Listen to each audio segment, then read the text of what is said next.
Halo, perkenalkan kami dari kelompok 4 kelas C akan mempresentasikan tentang resume KAP mengenai mengatasi perasaan negatif. Pertama-tama kami akan mengenalkan diri kami. Saya Mario Alfredo Bawu dengan NIM F1D021-109. Perkenalkan, nama saya Yoga Tripramana dengan NIM F1D021141. Perkenalkan, saya Anandi Neina Iska Mahdi dengan NIM F1D021079. Perkenalkan, saya Azikri Nurulisa Putri dengan NIM F1D021081. Perkenalkan, nama saya Lalu Rizky Danu Saputra dengan NIM F1D021103. Perkenalkan, saya Tiara Rianda dengan NIM 203.10.10.11.186. Perkenalkan, nama saya Alang Artewana dengan NIM F1D021075. Baik, langsung saja kita mulai pembahasan tentang materi mengatasi perasaan negatif. Perasaan negatif merupakan kondisi emosional seseorang yang menyebabkan dirinya merasa tidak nyaman, tidak sehat, maupun tidak bahagia, seperti marah, iri, putus asa, takut, dan lain-lain. Perasaan negatif ini sering dianggap muncul akibat sebuah kondisi dan situasi tertentu. Padahal pada teorinya, kita dapat memilih bagaimana perasaan kita terlepas dari kondisi eksternal tersebut. Dan justru kita sendirilah yang memunculkan perasaan negatif tersebut. Jadi, kuncinya yaitu bahwa setiap situasi yang terjadi dapat sesuai bahkan lebih dari harapan kita. Maka kita harus bersyukur dan memahami bahwa tidak selalu akan sesuai dengan harapan dan wajar jika itu terjadi. Jika situasi yang tidak sesuai harapan tersebut terjadi, kita harus mencari hal positifnya.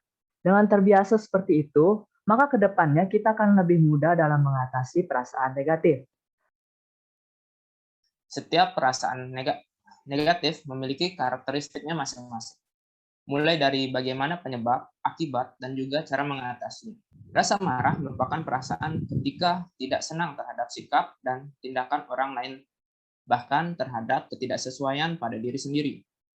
Marah juga memiliki unsur positif, namun cenderung berbahaya.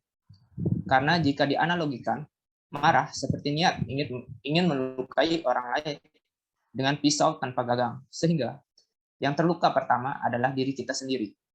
Biasanya, marah juga ditandai dengan denyut jantung meningkat, dada yang panas, badan terasa ingin meledak. Maka dari itu, lebih menguntungkan jika kita segera meninggalkan rasa marah tersebut. Rasa iri sederhananya timbul akibat rasa tidak senang jika kita tidak mampu atau memiliki suatu hal dibandingkan orang lain, yang sebenarnya dapat diatasi dengan fokus melihat sisi positif yang kita miliki. Rasa iri tidak diperlukan sebagai motivasi kita, dan justru akan membuat kita menjadi kesal, sehingga tidak menikmati hidup kita, karena sebenarnya kita pasti memiliki perannya masing-masing. Rasa putus asa merupakan kondisi di saat kita kehilangan motivasi atau semangat dalam mencoba suatu hal karena selalu gagal, sehingga merasa telah melakukan hal yang sia-sia. Untuk menyikapi rasa putus asa, kita harus memahami suatu konsep, yaitu untuk berhasil dalam suatu hal, kita perlu gagal berkali-kali. Maksud dari gagal berkali-kali yaitu sebagai proses dari belajar menemukan kesuksesan. Sehingga jika kita menghindari kegagalan, sama saja menghindari kesuksesan.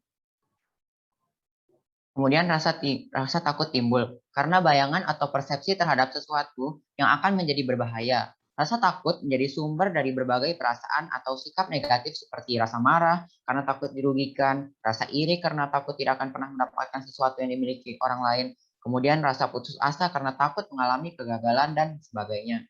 Rasa takut akan menjadi positif jika terhadap bahaya yang tepat seperti takut terhadap pencuri, takut terhadap ancaman, dan lain-lain. Namun, rasa takut terkadang muncul pada kondisi atau hal yang tidak tepat, seperti takut komentar negatif, takut peringkat rendah, dan takut menyinggung. Nah, untuk mengalami perasaan negatif, sesekali mungkin diperlukan, namun tetap fokus dengan perasaan positif yang ditimbulkan. Dengan kita fokus dengan perasaan positif, kita akan lebih mudah untuk mendapatkan kebahagiaan. Dan juga bukan berarti kita tidak boleh berharap setinggi mungkin. Namun, bagaimana kita menentukan standar kebahagiaan yang tepat agar tidak terlalu sedih jika tidak mencapai standar tersebut. Terima kasih. Baik, sekarang kita akan lanjutkan ke 3 contoh nyata perasaan negatif dan cara mengatasinya. Untuk ilustrasi pertama akan disampaikan oleh Mas Yuda. Baik, contoh ilustrasi pertama saya akan menjelaskan tentang contoh ilustrasi marah. Pada saat Anda sedang berangkat menuju tempat kerja menggunakan sepeda motor, tiba-tiba Anda ditabrak dari belakang, yang menyebabkan motor Anda rusak berat sehingga Anda tak bisa pergi ke tempat kerja. Perasaan negatif yang dapat timbul, merasa marah, mencaci orang tersebut, berusaha mengejar dengan tujuan balas dendam. Penyelesaiannya, mengevaluasi diri. Apakah sudah berada di posisi dan kecepatan yang benar pada saat mengendarai motor? Dan menjadikan kejadian ini sebagai pelajaran di kemudian hari. Ilustrasi berikutnya akan dijelaskan oleh anggota kelompok saya, Neina. Baik, ilustrasi yang akan saya jelaskan yaitu mengatasi perasaan negatif iri. Ilustrasinya adalah Anda bekerja di suatu perusahaan dengan giat, namun ternyata kerja keras yang Anda lakukan tidak membuahkan hasil. Anda tetap menjadi karyawan biasa dengan gaji yang biasa saja. Teman Anda yang baru masuk ke perusahaan tersebut kemudian dalam kurun waktu beberapa bulan saja diberikan jabatan yang tinggi oleh bos dan gajinya naik. Sementara Anda masih menjadi karyawan yang biasa-biasa saja dengan gaji yang rendah. Perasaan negatif yang dapat timbul yaitu Anda merasa iri, kesal karena Anda tak mampu untuk menyaingi teman Anda. Anda menyerah untuk mencoba, lari dari kenyataan dan putus asa. Penyelesaiannya yaitu menjadikan kejadian tersebut sebagai motivasi diri agar di tahun berikutnya kinerja bekerja meningkat dan Anda dapat memperoleh jabatan di suatu hari. Perlu diketahui bahwa teman yang mendapatkan jabatan tinggi memang pantas mendapatkannya. Kita hanya perlu fokus dengan apa yang kita miliki. Bisa jadi jika kita mendapatkan posisi tersebut, kita menjadi pribadi yang tidak bertanggung jawab, dan kerja yang kita hasilkan bisa jadi kurang memuaskan. Selanjutnya akan dilanjutkan oleh Putri.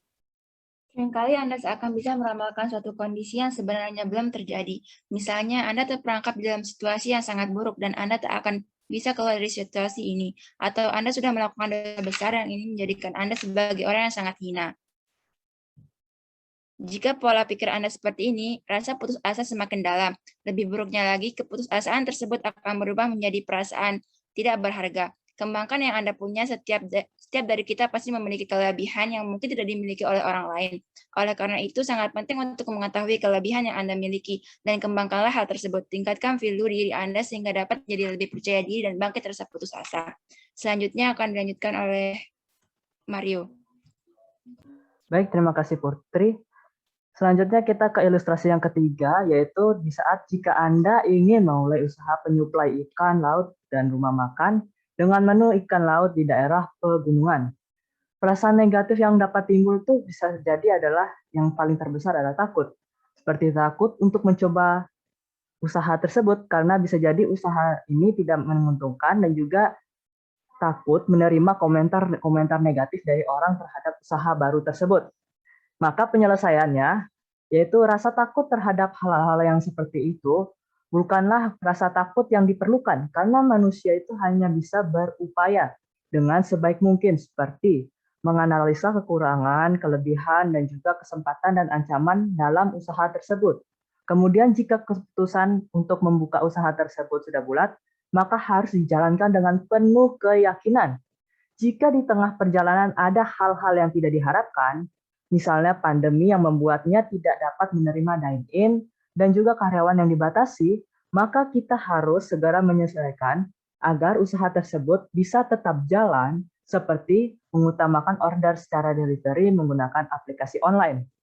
Dan bagi orang yang tidak senang dengan usaha tersebut, ya kita hanya cukup menyesuaikan respons kita terhadap mereka ya, dengan bijak tanpa harus menimbulkan perasaan negatif.